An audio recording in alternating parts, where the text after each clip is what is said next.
പരിശുദ്ധാത്മാവേ സഹായക, നിരന്തരമെന്നെ സഹായിക്കണേ. പരിശുദ്ധാത്മാവേ സഹായക, നിരന്തരമെന്നെ സഹായിക്കണേ. നിത്യവും കൂടെ വസിക്കുന്നോനേ, അഭിഷേകത്തിനഗ്നി നിറച്ചിടണേ. നിത്യവും കൂടെ വസിക്കുന്നോനേ, അഭിഷേകത്തിനഗ്നി നിറച്ചിടണേ.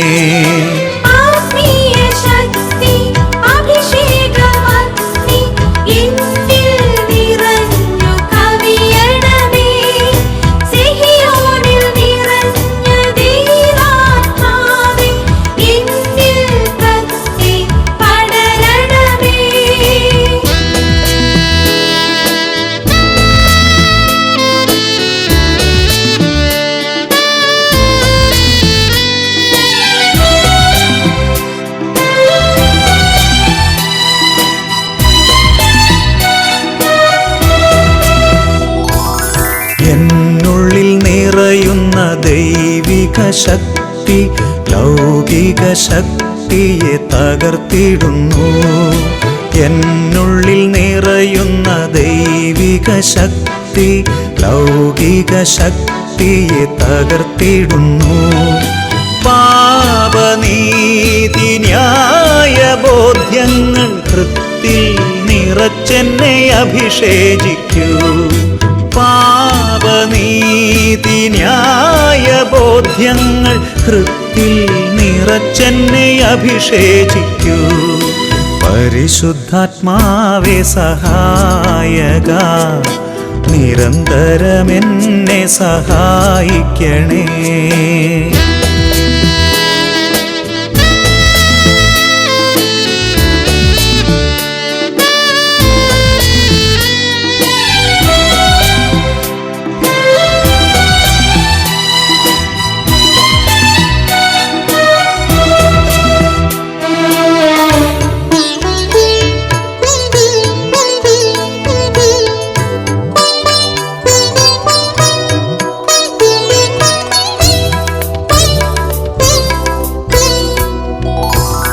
വചനം പഠിക്കുവാൻ കൃപ ചൊരിയണമേ, അനുസ്മരിച്ചിടാനും വരമരുളൂ. വചനം പഠിക്കുവാൻ കൃപ ചൊരിയണമേ, അനുസ്മരിച്ചിടാനും വരമരുളൂ. ദൈവപുത്രന് സാക്ഷ്യമേകാൻ അഭിഷേക അഗ്നിയെ ജ്വലിപ്പിച്ചിടൂ. ദൈവപുത്രനു സാക്ഷ്യമേകാൻ അഭിഷേക അഗ്നിയെ ജ്വലിപ്പിച്ചിടൂ.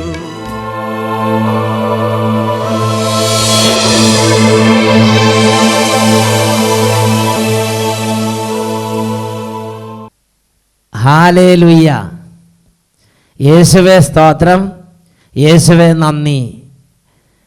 ഷാലോം ചാനലിൻ്റെ എല്ലാ പ്രേക്ഷകർക്കും അഭിഷേക അഗ്നി പ്രോഗ്രാമിലേക്ക് യേശു ക്രിസ്തുവിൻ്റെ ധന്യനാമത്തിൽ സ്വാഗതം. Price the Lord. ഇന്ന് നമ്മൾ ചിന്തിക്കുന്ന വിഷയം അതിരുകൾ ഭേദിച്ച് വ്യാപിക്കാൻ എന്നതിനെക്കുറിച്ചാണ്. യെശയ്യാ പ്രവാചകൻ്റെ ഗ്രന്ഥം 54-ാം അധ്യായം അതിൽ 3-ാം തിരുലിഖിതം, നീ ഇരുവശത്തേക്കും അതിരുകൾ ഭേദിച്ച് വ്യാപിക്കും. ഇത് കർത്താവിൻ്റെ വാഗ്ദത്തമാണ്. ഹല്ലേലൂയ. ഈ വാഗ്ദത്തം എനിക്കും നിങ്ങൾക്കും വേണ്ടി ഉള്ളതാണ്. എൻ്റെയും നിങ്ങളുടെയും ജീവിതത്തിൽ നല്ല ഉയർച്ചയുണ്ടാകണമെന്നും നാം അതിരുകൾ ഭേദിച്ച് വ്യാപിക്കണമെന്നും ദൈവമായ കർത്താവ് ആഗ്രഹിക്കുന്നു. ഈ ഒരു ആത്മീയ ദൂതനെക്കുറിച്ചാണ് നാം ഈ മണിക്കൂറിൽ ശ്രവിക്കാൻ പോകുന്നത്.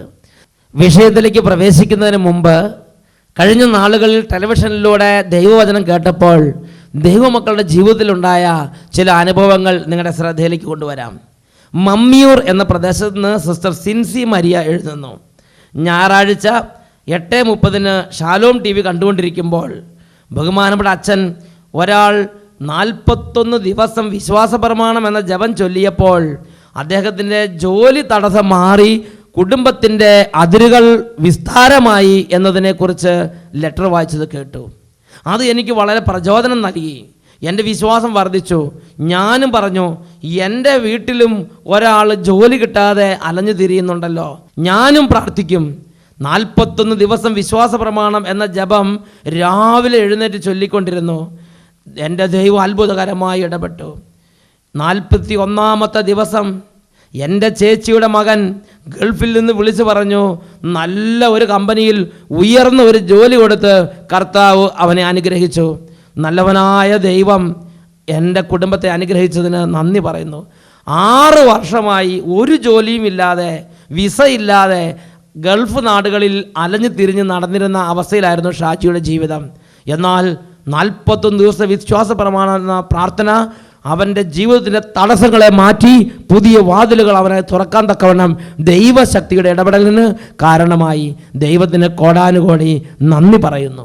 നോക്കുക, 6 വർഷം ജോലിയില്ലാതെ അലഞ്ഞു തിരിഞ്ഞ് ഒരുപാട് കഷ്ടങ്ങൾക്ക് അടിമപ്പെട്ടൊരു ജീവിതം. എന്നാൽ ഷാലോം ചാനലിൽ വചനം കേട്ടപ്പോൾ ഒരു സിസ്റ്ററിനൊരു ബോധ്യം ദൈവം കൊടുത്തു. വിശ്വാസ പ്രമാണം ചൊല്ലി യേശുവിൻ്റെ നാമത്തിൽ പ്രാർത്ഥിച്ചാൽ തടസ്സങ്ങളുടെ മേൽ ദൈവശക്തി വ്യാപരിക്കും. സിസ്റ്റർ ദൈവം നൽകിയ ബോധ്യം അനുസരിച്ച് 41 ദിവസം കണ്ടിന്യൂസ് ആയിട്ട് വെളുപ്പിന് എഴുന്നേറ്റ് വിശ്വാസ പ്രമാണം ചൊല്ലി കുടുംബത്തിന് തടസ്സങ്ങൾ വിട്ടുപോകാൻ വേണ്ടി പ്രാർത്ഥിച്ചു. അത്ഭുതകരമായി ദൈവശക്തി വ്യാപരിച്ചു. ഹല്ലേലൂയ. ഈ നിമിഷങ്ങളിൽ നമുക്ക് പ്രാർത്ഥിക്കാം. കണ്ണുകൾ അടച്ച് 2 കരങ്ങളും ദൈവമായ കർത്താവിൻ്റെ സന്നിധിയിൽ തുറന്ന് പിടിച്ച് ഓരോ മകനും മകളും ദൈവശക്തി വ്യാപരിക്കാൻ പ്രാർത്ഥിക്കട്ടെ. ഇതൊരു തമാശയുടെ സമയമല്ല, ഇതൊരു നിസ്സാര മണിക്കൂറല്ല. ഇത് എന്നെയും നിങ്ങളെയും ദൈവമായ കർത്താവ് തൻ്റെ ആത്മാവിനെ അയച്ച് ഉണർത്തിയ സമയമാണിത്. സങ്കീർത്തന പുസ്തകം 68-ാം അധ്യായം 7-ഉം 8-ഉം തിരുലിഖിതങ്ങൾ. ദൈവമേ, അങ്ങയുടെ ജനത്തിൻ്റെ മുമ്പിൽ നീങ്ങിയപ്പോൾ, മരുഭൂമിയിലൂടെ അങ്ങ് മുന്നേറിയപ്പോൾ ദൈവ സാന്നിധ്യത്താൽ ഭൂമി കുലുങ്ങുകയും ആകാശം മഴ ചൊരിയുകയും ചെയ്തു. ദൈവ സാന്നിധ്യത്താൽ ഭൂമി കുലുങ്ങുകയും ആകാശം മഴ ചൊരിയുകയും ചെയ്തു. പ്രപഞ്ച ശക്തികൾ പോലും കിടിലം കൊള്ളുന്ന, പ്രപഞ്ച ശക്തികൾക്ക് പോലും വ്യത്യാസം ഉണ്ടാകുന്ന സാന്നിധ്യമാണ് ദൈവത്തിൻ്റെ സാന്നിധ്യം. നിന്റെ ജീവിതത്തിൻ്റെ സമസ്ത മേഖലകളെയും വ്യത്യാസപ്പെടുത്താനുള്ള ശക്തി ദൈവ സാന്നിധ്യത്തിനുണ്ട്. നിന്റെ കുടുംബത്തിൻ്റെ എല്ലാ അവസ്ഥകളെയും വ്യത്യാസപ്പെടുന്ന ശക്തി ദൈവ സാന്നിധ്യത്തിനുണ്ട്. കരങ്ങൾ ഉയർത്തി സ്തുതിക്കുന്നു. Hallelujah, hallelujah, hallelujah. ദൈവമേ, അത്ഭുത സാന്നിധ്യം കുടുംബങ്ങളിലേക്ക് നൽകണമേ. ദൈവമേ, അത്ഭുത സാന്നിധ്യം ഹൃദയങ്ങളിലേക്ക് നൽകണമേ. ഒരുപാട് നാളുകളായി, വർഷങ്ങളായി മരവിച്ച് കരിമ്പാറ പോലെ ഇരിക്കുന്ന ഹൃദയങ്ങളിലേക്ക് അങ്ങയുടെ അത്ഭുത ശക്തി ഇപ്പോൾ പ്രവഹിക്കട്ടെ കർത്താവേ. തുറക്കാൻ പറ്റാത്ത വിധം എന്നേക്കുമായി അടഞ്ഞുപോയ ഹൃദയങ്ങളിലേക്ക് ദൈവശക്തി വ്യാപരിച്ചു കർത്താവേ. ഭൂമി കുലുങ്ങാൻ തക്കവണ്ണമുള്ള അങ്ങയുടെ സാന്നിധ്യം ഇപ്പോൾ ഈ ദാസരുടെ കുടുംബങ്ങളിലേക്ക്, ജീവിതങ്ങളിലേക്ക് അവിടെ നിന്ന് നൽകണമേ. Hallelujah, hallelujah. യേശുവിന്റെ നാമത്തിൽ തിന്മകളെ ശാസിക്കുന്നു. യേശുവിന്റെ നാമത്തിൽ രോഗങ്ങളെ ശാസിക്കുന്നു. യേശുവിന്റെ നാമത്തിൽ വഷള സ്വഭാവത്തെ ശാസിക്കുന്നു. യേശുവിന്റെ നാമത്തിൽ എല്ലാ തിന്മകളെയും അന്ധകാരങ്ങളെയും കുടുംബങ്ങളിൽ നിന്ന് ശാസിച്ച് ബന്ധിച്ച് ബഹിഷ്കരിക്കുന്നു. വിട്ടുമാറി പോകട്ടെ. Hallelujah, hallelujah. യേശുവേ ആരാധന, ആരാധന. യേശുവേ ആരാധന, ആരാധന. യേശുവേ സ്തോത്രം, യേശുവേ നന്ദി, യേശുവേ സ്തോത്രം, യേശുവേ നന്ദി. Price the Lord. ഹല്ലേലൂയ. യെശയ്യാ പ്രവാചകന്റെ പുസ്തകം 54-ാം അധ്യായം 3-ാം തിരുലിഖിതം. നീ ഇരുവശത്തേക്കും അതിരുകൾ ഭേദിച്ച് വ്യാപിക്കും. ബൈബിളിലെ ദൈവം തൻ്റെ പ്രിയപ്പെട്ടവരെ തിരഞ്ഞെടുക്കുമ്പോൾ, തൻ്റെ പ്രിയപ്പെട്ടവരുടെ ജീവിതങ്ങളിൽ ഇടപെടുമ്പോൾ ബൈബിളിലെ ദൈവം ചെയ്യുന്നൊരു പ്രത്യേക ഇടപെടലാണ് അതിരുകളെ വിസ്താരമാക്കുന്ന ദൈവിക ഇടപെടൽ. Praise the lord. അതിരുകളെ വിസ്താരമാക്കുന്ന ദൈവിക ഇടപെടൽ. ഈ ഒരു അനുഭവത്തിൽ നിറഞ്ഞപ്പോൾ ദൈവദാസൻ ഉദ്ഘോഷിക്കുകയാണ്. സങ്കീർത്തന പുസ്തകം 35-ാം അധ്യായം 27-ാം വാക്യം. തൻ്റെ ദാസൻ്റെ ശ്രേയസിൽ സന്തോഷിക്കുന്ന കർത്താവ് വലിയവനെന്ന് അവർ നിരന്തരം പറയട്ടെ. ദൈവം നമ്മുടെ ശ്രേയസിൽ സന്തോഷിക്കുന്ന ദൈവമാണ്. ഉയർച്ചയിൽ സന്തോഷിക്കുന്ന ദൈവമാണ്. വലിയ അഭിവൃദ്ധി നമുക്ക് തരുന്നതിൽ ആഹ്ലാദിക്കുന്ന ദൈവമാണ് ബൈബിളിലെ ദൈവം. ഹല്ലേലൂയ. പ്രിയപ്പെട്ട ദൈവമക്കളെ, നമുക്കും സത്യത്തിൽ ഉയരണമെന്നും അതിരുകൾ വിസ്താരമാകണമെന്നും ജോലി കിട്ടണമെന്നും കുടുംബം ശരിയാകണമെന്നും എസ്റ്റേറ്റ് ഉണ്ടാകണമെന്നും മക്കൾ ഉയരണമെന്നും എല്ലാം നമുക്ക് ആഗ്രഹമുണ്ട്. അതിനുവേണ്ടി നമ്മൾ എന്താണ് ചെയ്യുന്നത്? നമ്മൾ രാപകലില്ലാതെ ചത്ത് പണിയെടുക്കും. നമ്മൾ തലങ്ങും വിലങ്ങും ഓടി നടക്കും. ഒരുപാട് കള്ളത്തരങ്ങൾ പറയും, ഒരുപാട് നുണ പറയും, ഒരുപാട് ചതി കാണിക്കും, ഗവൺമെൻറ്റിനെ വഞ്ചിക്കും, പലതരത്തിലുള്ള ദൈവവചന വിപരീതമായ അന്ധകാരത്തിൻ്റെ വഴികൾ നടന്ന് കള്ളക്കടത്തും തട്ടിപ്പും വെട്ടിപ്പും കാണിക്കും. തക്കവും തായവും അനുസരിച്ച് അതും ഇതും ചെയ്യും. Price the Lord. പ്രിയപ്പെട്ട സഹോദരങ്ങളെ, അങ്ങനെ ഉയർച്ചയ്ക്ക് വേണ്ടി ഞാനും നിങ്ങൾ തലകുത്തി മറിഞ്ഞ് ഓടി നടക്കുമ്പോൾ സത്യത്തിൽ ഉയർച്ചയല്ല, സത്യത്തിൽ തകർച്ചയാണ് കുടുംബങ്ങളിലേക്ക് വന്നു നിറഞ്ഞുകൊണ്ടിരിക്കുന്നത്. ഞാനും നിങ്ങൾ ഉയർച്ച പ്രാപിക്കാൻ വേണ്ടി എൻ്റെ നിങ്ങളുടെ ദൈവമായ കർത്താവ് എനിക്ക് നിങ്ങൾക്ക് നൽകിയിരിക്കുന്ന നിർദ്ദേശം എന്താണ്? ബൈബിളിൽ യെശയ്യാ പ്രവാചകന്റെ ഗ്രന്ഥത്തിൽ 52 അധ്യായത്തിൽ 12 തിരുലിഖിതം നമ്മൾ വായിക്കുന്നുണ്ട്. നിങ്ങൾ തിടുക്കം കൂട്ടണ്ട, നിങ്ങൾ വേഗം ഓടുകയും വേണ്ട. നിങ്ങളുടെ ദൈവമായ കർത്താവ്, നിങ്ങളുടെ ദൈവമായ കർത്താവ് നിങ്ങളുടെ മുമ്പിൽ നടക്കും. ഇസ്രായേലിൻ്റെ ദൈവമായിരിക്കും നിങ്ങളുടെ പിൻകാവൽക്കാരൻ. ദൈവം മുമ്പിലും പുറകിലും നിന്ന് എനിക്കും നിങ്ങൾക്കും വേണ്ടി യുദ്ധം ചെയ്ത് എൻ്റെയും നിങ്ങളുടെയും ജീവിതത്തിൻ്റെ ചക്രവാളങ്ങളെ വികസിപ്പിക്കും എന്ന് തന്നെ തിരുലിഖിതം പഠിപ്പിക്കുകയാണ്. ഇത് 1-2 സ്ഥലത്തുള്ള വാഗ്ദത്തമല്ല. ഒരുപാട് പുസ്തകങ്ങളിൽ ബൈബിളിൽ ഈ വാഗ്ദത്തം ദൈവം നമുക്ക് നൽകിയിട്ടുണ്ട്. ഇതാ പുറപ്പാടിൻ്റെ പുസ്തകം 34 അധ്യായം അതിൽ 24 തിരുലിഖിതം ദൈവം വ്യക്തമായി വെളിപ്പെടുത്തുകയാണ്. നിനക്കെതിരെയുള്ള ജനതകളെ നിന്റെ മുമ്പിൽ നിന്ന് ഞാൻ നിഷ്കാസനം ചെയ്യും. ഞാൻ നിന്റെ അതിർത്തികൾ വിപുലമാക്കും. ഞാൻ നിന്റെ അതിർത്തികൾ വിപുലമാക്കും.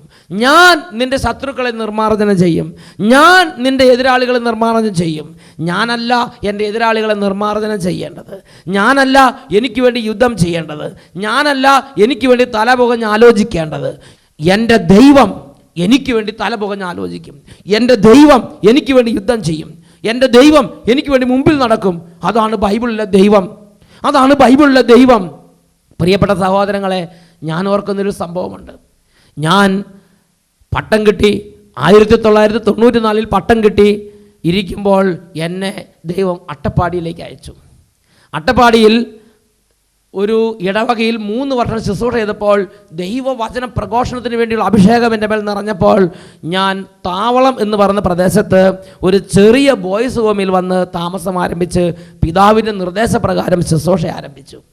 ആ ശുശ്രൂഷയിൽ അന്ന് പങ്കെടുത്തിരുന്നത് 7 പേര്, 10 പേര്. അന്ന് താവളം പള്ളിയിൽ ഒരു ചെറിയ പ്രാർത്ഥനാ ഗ്രൂപ്പ് ഉണ്ടായിരുന്നു. അത് എല്ലാ വെള്ളിയാഴ്ചയുമാണ് സമ്മേളിച്ചിരുന്നത്.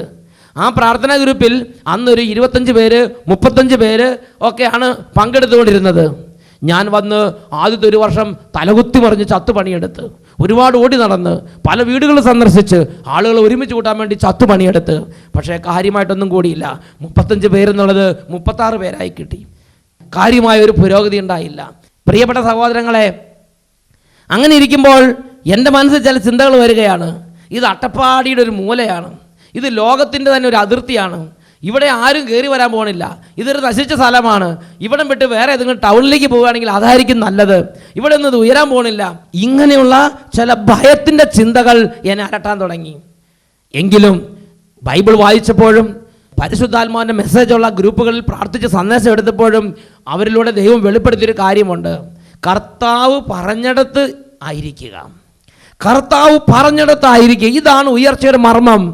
ഇതാണ് അതിരുകൾ ഭേദിക്കാൻ വേണ്ടി കർത്താവ് ബൈബിളിൽ നൽകിയിരിക്കുന്ന മർമ്മം. കർത്താവ് പറഞ്ഞിടത്തായിരിക്കുക. അബ്രാഹത്തിൻ്റെയും ലോത്തിൻ്റെയും സംഭവം ബൈബിളിൽ ഞാൻ കണ്ടു. അബ്രാഹം ലോത്ത് 2 പേരും ദൈവത്തിൻ്റെ സന്നിധിയിലേക്ക് പുറപ്പെട്ടു.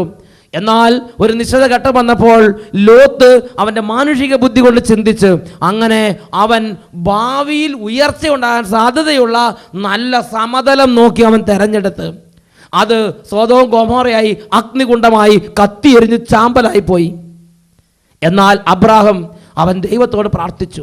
ദൈവം അവന് പ്രേരണ കൊടുത്തു. ആദ്യം ലോകത്തിന് ഇഷ്ടമുള്ളത് എടുക്കട്ടെ, നിന്റെ സഹോദരൻ എടുത്തതിന് ശേഷം ബാക്കി എന്തെങ്കിലും ഉണ്ടെങ്കിൽ അത് നീ എടുത്തോ. അങ്ങനെ ദൈവം കൊടുത്ത ബോധ്യമനുസരിച്ച് ലോകം എടുത്തതിന് ശേഷം ബാക്കിയുണ്ടായിരുന്ന ആ വിജനമായ പ്രദേശങ്ങൾ, മലം പ്രദേശങ്ങൾ, കുന്നും പ്രദേശങ്ങൾ അബ്രാഹം എടുത്തു. ദൈവം കൊടുത്തത് സന്തോഷത്തിലെടുത്തു. അവൻ പറഞ്ഞു, എൻ്റെ ദൈവം എനിക്ക് തന്ന ഓഹരി എനിക്ക് ഇഷ്ടമായി, എൻ്റെ ദൈവം എനിക്ക് തന്ന അവകാശം എനിക്ക് ഇഷ്ടമായി. ഇത് കുന്നുംപുറമാണ്, ഇത് പാറപ്പുറമാണ്, ഇത് പ്രത്യേകിച്ച് വലിയ സമതലത്തിൻ്റെ ഒരു മേന്മയുള്ളതല്ല, എങ്കിലും അവൻ ഇഷ്ടമായി. അവൻ അതെടുത്തു, അവൻ അവിടെ ഇരുന്നു. അബ്രാഹത്തിൻ്റെ അതിരുകളെ ദൈവം വിസ്താരമാക്കി. അവനിന്നും പ്രബലമായ 3 ജനതയുടെ അപ്പനെന്ന് വിളിക്കപ്പെടുന്നു. പ്രിയപ്പെട്ട ദൈവമക്കളെ, ദൈവം അബ്രാഹത്തിന് വേണ്ടി വ്യാപരിക്കാൻ തുടങ്ങി. ദൈവം അബ്രാഹത്തിന് മുമ്പിലും പുറകിൽ നടന്ന് പ്രവർത്തിക്കുന്ന രംഗങ്ങൾ പിന്നീട് നമുക്ക് കാണാൻ സാധിക്കും. അബ്രാഹത്തിൻ്റെ അതിരുകളെ ദൈവം വിസ്താരമാക്കി. പൂർവ്വപിതാവായ ജോസഫ് അവൻ തടവറയിൽ കിടക്കുമ്പോൾ അവൻ അവിടെ കിടന്നു. അവൻ്റെ അതിരുകൾ വിസ്താരമാക്കാൻ അവൻ കുറുക്ക് വഴികൾ അന്വേഷിച്ചില്ല, അവൻ കുതന്ത്രങ്ങൾ മെനഞ്ഞില്ല, അവൻ മറ്റുള്ളവർക്ക് ഉപദ്രവം വരുത്താൻ വേണ്ടി അവരെ നശിപ്പിക്കുന്ന നശീകരണ പദ്ധതികൾക്ക് അവൻ ആലോചന ചെയ്തില്ല. അവനോ, ദൈവം എനിക്ക് തന്ന തടവറ എനിക്കിഷ്ടമായി, എൻ്റെ ദൈവം എനിക്ക് തന്ന ഈ ഇരുട്ടറ എനിക്കിഷ്ടമായി. അവൻ ഇരുട്ടറയിൽ ഇരുന്നു, അവിടെ അവൻ ഇരുന്നു. അവൻ പരക്കം പായാൻ നിന്നില്ല, അവൻ പലരെ സ്വാധീനിക്കാൻ നിന്നില്ല, അവൻ റെക്കമെൻഡേഷന് വേണ്ടി ഓടിയില്ല. ദൈവം തന്നത് എനിക്ക് ഇഷ്ടമായി, അവൻ അവിടെ ഇരുന്നു. ദൈവം അവനെ ഉയർത്തി അവൻ്റെ അതിരുകളെ വിസ്താരമാക്കി കൊടുത്തു. പ്രിയപ്പെട്ട സഹോദരങ്ങളെ, ആടിനെ മേയിച്ച് നടന്നവനായിരുന്നു ദാവീദ് പറഞ്ഞു, എനിക്കിഷ്ടമായി, ഞാൻ എൻ്റെ ആടിനെ മേയിച്ച് നടക്കാൻ എനിക്കിഷ്ടമായി. ദൈവം തന്നതിൽ അവൻ സംതൃപ്തനായി. അവൻ ദൈവം പറഞ്ഞെടുത്ത് നിന്നു. ദൈവം അവനെ ഉയർത്തി, അവൻ്റെ അതിരുകളെ വിസ്താരമാക്കി കൊടുത്തു. 89-ാം സങ്കീർത്തനത്തിൽ 25-ാം വാക്യത്തിൽ വായിക്കുന്നത് എങ്ങനെയാണ്? അവിടുന്ന് അവൻ്റെ അധികാര സമുദ്രങ്ങളുടെ മേലും അവൻ്റെ ആധിപത്യം നദികളുടെ മേലും വ്യാപിപ്പിച്ചു. അധികാരം വ്യാപിപ്പിക്കുന്ന ഒരു ദൈവത്തെയാണ് ദാവീദിൻ്റെ ജീവിതത്തിൽ നാം കാണുന്നത്. അവിടുന്ന് അവൻ്റെ അധികാരം സമുദ്രങ്ങളുടെ മേലും അവൻ്റെ ആധിപത്യം നദികളുടെ മേലും വ്യാപിപ്പിച്ചു. 89-ാം സങ്കീർത്തനത്തിൽ 25-ാം തിരുലിഖിതം. സാവൂൾ സ്വന്തം വീട്ടിലെ അപ്പൻ്റെ കഴുതകളെ നോക്കി നടക്കുന്നവനായിരുന്നു. എന്നാൽ ദൈവം അവനെ ഉയർത്തി, അവൻ്റെ അതിരുകളെ വ്യാപിപ്പിച്ചു. ഇസ്രായേലിൻ്റെ ആദ്യത്തെ രാജാവായി ദൈവം അവനെ ഉയർത്തി. സകല ശത്രുക്കളുടെ മേലും അവൻ്റെ അധികാരം ദൈവം ഉറപ്പിച്ചു എന്ന് തിരുലിഖിതങ്ങളിൽ നാം കാണുകയാണ്. പ്രിയപ്പെട്ട സഹോദരങ്ങളെ, ഞാൻ ഈ ഒരു ബോധ്യത്തിൽ ഇവിടെ ദൈവം തന്ന സ്ഥലത്ത് തന്നെ ഉറച്ചു നിന്ന്, പ്രിയപ്പെട്ട സഹോദരങ്ങളെ, പരക്കം പായാൻ നിന്നില്ല, അതൊന്നും ചെയ്യാൻ നിന്നില്ല, കുതന്ത്രങ്ങൾ മെനയാൻ നിന്നില്ല, ഏതെങ്കിലും വ്യക്തിയെ ചവിട്ടി താഴ്ത്താൻ നിന്നില്ല, ആരെങ്കിലും കുറ്റം പറയാൻ നിന്നില്ല. പിന്നെയോ ദൈവത്തെ ആരാധിച്ചു, ദൈവത്തിൻ്റെ കരത്തിന് കീഴിൽ നിന്നു, ദൈവത്തെ സ്നേഹിച്ചു. ദൈവം ജോഷുവയോട് പറഞ്ഞില്ലേ, ജോഷുവയുടെ പുസ്തകം 1-ാം അധ്യായം അതിൽ 9-ാം തിരുലിഖിതം, ശക്തനും ധീരനുമായിരിക്കണമെന്നും ഭയപ്പെടുകയോ പരിഭ്രമിക്കുകയോ ചെയ്യരുതെന്നും ഞാൻ നിന്നോട് കൽപ്പിച്ചിട്ടല്ലയോ? നീ പോകുന്നിടത്തൊക്കെയും നിന്റെ ദൈവമായ കർത്താവ് ഞാൻ നിന്നോട് കൂടെ ഉണ്ടായിരിക്കും. Price the Lord. ഇങ്ങനെയുള്ള സാഹചര്യങ്ങളിൽ പരിഭ്രമിക്കാതെ, ഇങ്ങനെയുള്ള സാഹചര്യം ടെൻഷൻ പിടിക്കാതെ, ദൈവത്തിൻ്റെ വചനങ്ങളിൽ മുറുകെ പിടിച്ച് ദൈവത്തിൽ ശരണപ്പെട്ട് ദൈവത്തിൻ്റെ പ്രത്യാശയോടെ ഉറച്ചു നിൽക്കണം. പ്രിയപ്പെട്ട സഹോദരങ്ങളെ, ആദ്യത്തെ 5-6 വർഷങ്ങൾ കാര്യമായിട്ട് ഉയർച്ച കാണുന്നില്ല, ആളുകൾ കൂടുന്നത് കാണുന്നില്ല. മാക്സിമം 80 പേര്, 90 പേര്, 100 പേര്. എന്നാൽ ദൈവം പ്രവർത്തിക്കുന്ന സമയം വന്നു. ഇതാ ജനങ്ങൾ കൂട്ടമായി ഒഴുകിയെത്താൻ തുടങ്ങി. ഓരോ ആദ്യ വെള്ളിയാഴ്ചകളിലും 10,000-കണക്കിന് ആളുകൾ ഇരിക്കാനും നിൽക്കാനും സ്ഥലമില്ലാത്തവണ്ണം സെഗിയോൻ ധ്യാന കേന്ദ്രത്തിൻ്റെ ചുറ്റും വന്ന് തിങ്ങി നിറയുന്ന കാഴ്ച കണ്ടപ്പോൾ ഞാൻ ഓർത്തൊരു വചനമുണ്ട്, യെശയ്യാ 52:12. നിങ്ങൾ തിടുക്കം കൂട്ടണ്ട, വേഗം ഓടുകയും വേണ്ട, നിങ്ങളുടെ ദൈവമായ കർത്താവ് നിങ്ങളുടെ മുമ്പിൽ നടക്കും.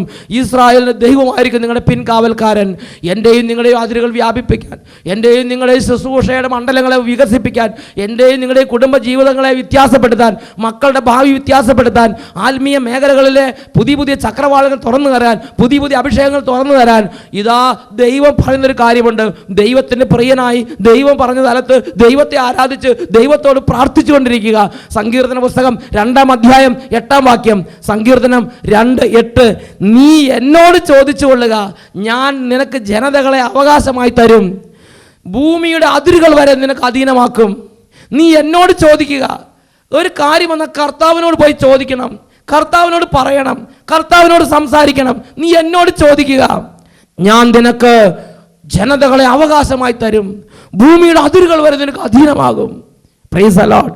127-ാം സങ്കീർത്തനത്തിൽ അതിൽ 2-ാമത് തിരുലിഖിതം, തൻ്റെ പ്രിയപ്പെട്ടവർ ഉറങ്ങുമ്പോഴും കർത്താവ് അവർക്ക് വേണ്ടത് കൊടുക്കുന്നു.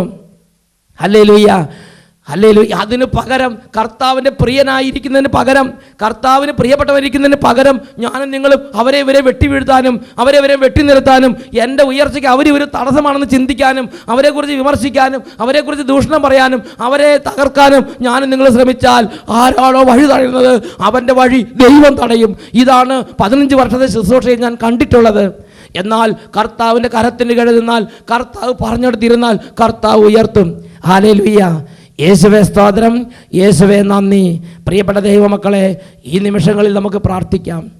ഓ ദൈവമേ, അങ്ങയുടെ പരിശുദ്ധാത്മാവിൻ്റെ വഴികളെ അറിയാൻ തക്കവണ്ണം ഹൃദയങ്ങൾ തുറക്കണമേ. പാപവും അന്ധകാരവും വഴിയുള്ള നേട്ടങ്ങളെ വെറുക്കാനും ദൈവവചനം അനുസരിച്ച് ജീവിച്ച് എൻ്റെ ദൈവം തരുന്ന ഉയർച്ചയിൽ ആനന്ദിക്കാൻ തക്കവണ്ണം ദൈവത്തിൽ വിശ്വാസം അർപ്പിക്കാനും ഓരോ മകനെയും മകളെയും ഇപ്പോൾ അഭിഷേകം ചെയ്യണമേ. പാപം ഉപേക്ഷിച്ച്, തിന്മ ഉപേക്ഷിച്ച്, വക്രത ഉപേക്ഷിച്ച്, ശത്രുത ഉപേക്ഷിച്ച്, വെറുപ്പ് ഉപേക്ഷിച്ച്, മറ്റുള്ളവർക്കെതിരെയുള്ള കുതന്ത്രങ്ങൾ ഉപേക്ഷിച്ച്, വെട്ടിപ്പിടുത്തം ഉപേക്ഷിച്ച്, വെട്ടിനിരതൽ ഉപേക്ഷിച്ച്, മറ്റുള്ളവരെ കുതികാൽ വെട്ടുന്ന പരിപാടി ഉപേക്ഷിച്ച്, കർത്താവിൻ്റെ എളിമപ്പെട്ട് നല്ല കുമ്പസാരം നടത്തി ഇതുവരെയുള്ള എല്ലാ പാപങ്ങളെ കുറിച്ച് അനുദപിച്ച് പൂർണ്ണ കുമ്പസാരം നടത്തി എൻ്റെ കർത്താവിൻ്റെ കരത്തിന് കീഴെ ഞാൻ നിൽക്കും, എൻ്റെ കർത്താവിൻ്റെ വിശുദ്ധി ഞാൻ വ്യാപരിക്കും, എൻ്റെ കർത്താവിനുള്ള ഭക്തി ഞാൻ വളരും എന്ന് ഹൃദയം കൊണ്ട് തീരുമാനമെടുക്കാൻ തക്കവണ്ണം ഇപ്പോൾ പരിശുദ്ധാത്മാവെ അഭിഷേകം ചെയ്യണമേ. Hallelujah, hallelujah, hallelujah. യേശുവേ ആരാധന, ആരാധന, ആരാധന. ഓ ദൈവമേ, ഈ ദൈവമക്കളുടെ ജീവിതത്തിലെ എല്ലാ സന്തോഷവും ദൈവിക ആനന്ദവും നശിപ്പിക്കാൻ സാത്താൻ ഈ ദൈവമക്കളുടെ ഹൃദയങ്ങളിലേക്ക് നൽകുന്ന എല്ലാ തരത്തിലുള്ള ലോകപ്രകാരമുള്ള ചിന്തകളെയും, അന്ധകാരത്തിൻ്റെ ചിന്തകളെയും, അഹങ്കാരത്തിൻ്റെ ചിന്തകളെയും, എതിർപ്പിൻ്റെ ചിന്തകളെയും നസറേനായ യേശു ക്രിസ്തുവിന്റെ നാമത്തിൽ ശാസിക്കുന്നു, ബന്ധിക്കുന്നു. ദുർബാധകളും ദുർശക്തികളും ദുർബുദ്ധിയും ദുർചിന്തകളും യേശുനാമത്തിൽ വിട്ടുമാറി പോകട്ടെ. Hallelujah, hallelujah. യേശുവേ ആരാധന, ആരാധന. യേശുവേ ആരാധന, ആരാധന.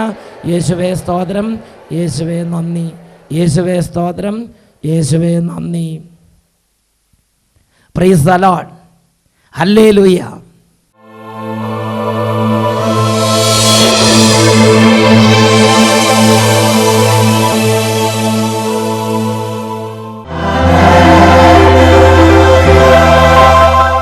യേശുവേ സ്തോത്രം, യേശുവേ നന്ദി. ഈ ആരാധനയുടെ നിമിഷങ്ങളിൽ രണ്ട് കരങ്ങളും കർത്താവിൻ്റെ സന്നിധിയിലേക്ക് ഉയർത്തി എല്ലാ രോഗങ്ങളും, കുടുംബ തകർച്ചകളും, മനപ്രയാസങ്ങളും സമർപ്പിച്ച് ഒന്ന് ചേർന്ന് നമുക്ക് പ്രാർത്ഥിക്കാം. ലോകം മുഴുവനുമുള്ള സഭയോടൊപ്പം ജീവിതത്തിൻ്റെ എല്ലാ തകർച്ചകളും സമർപ്പിച്ച് രണ്ട് കരങ്ങൾ ഉയർത്തി ഉറക്കെ പ്രാർത്ഥിക്കട്ടെ. Hallelujah, hallelujah. യേശുവേ, കുടുംബ പീഡകളിലേക്ക് വരണമേ കർത്താവേ, രോഗപീഡകളിലേക്ക് വരണമേ കർത്താവേ, എല്ലാ തരത്തിലുള്ള തകർച്ചകളിലേക്ക് വരണമേ കർത്താവേ, സുഖപ്പെടുത്തി അനുഗ്രഹിക്കണമേ. ഹല്ലേലൂയ.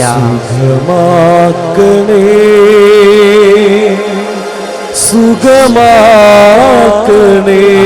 നാമത്തിന്റെ മഹത്വം വ്യാപരിക്കട്ടെ കർത്താവേ. യേശുവേ സുഖമാക്കണേ. കരങ്ങൾ ഉയർത്തി എല്ലാവരും പ്രാർത്ഥിക്കുന്നു.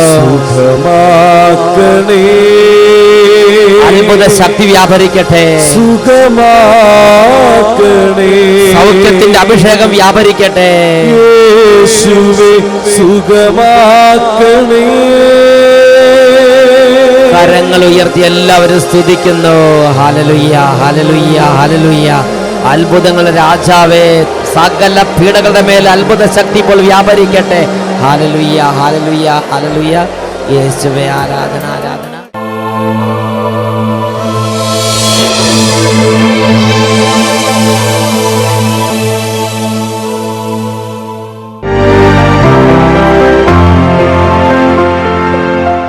എൻ്റെ പേര് വിജേഷ്.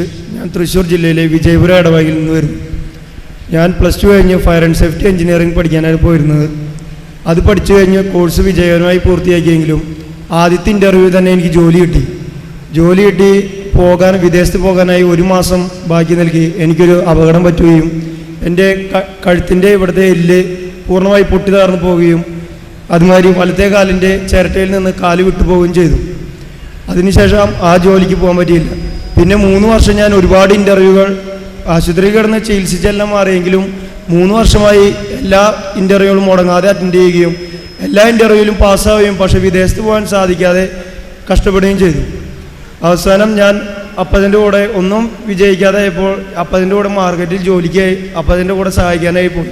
അവിടെ വെച്ച് ഒളരിയിൽ നിന്ന് വരുന്ന പോളി എന്ന് പറഞ്ഞ ഒരാളെ പരിചയപ്പെടുകയും അയാൾ പറഞ്ഞു, നിന്റെ പ്രശ്നങ്ങളെല്ലാം തീരും, നീ അട്ടപ്പാടിയിൽ വന്ന് ധ്യാനം കൂടാൻ പറഞ്ഞു.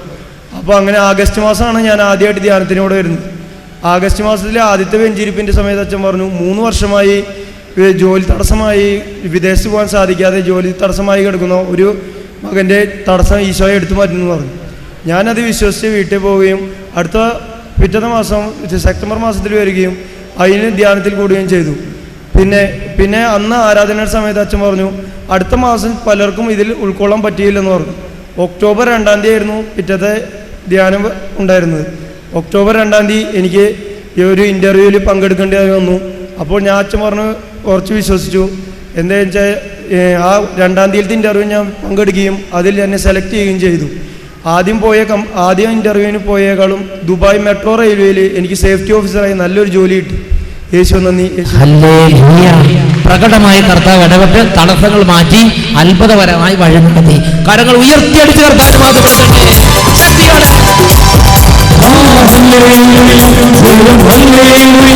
യേശു കർത്താവ് ജീവിക്കുന്നു.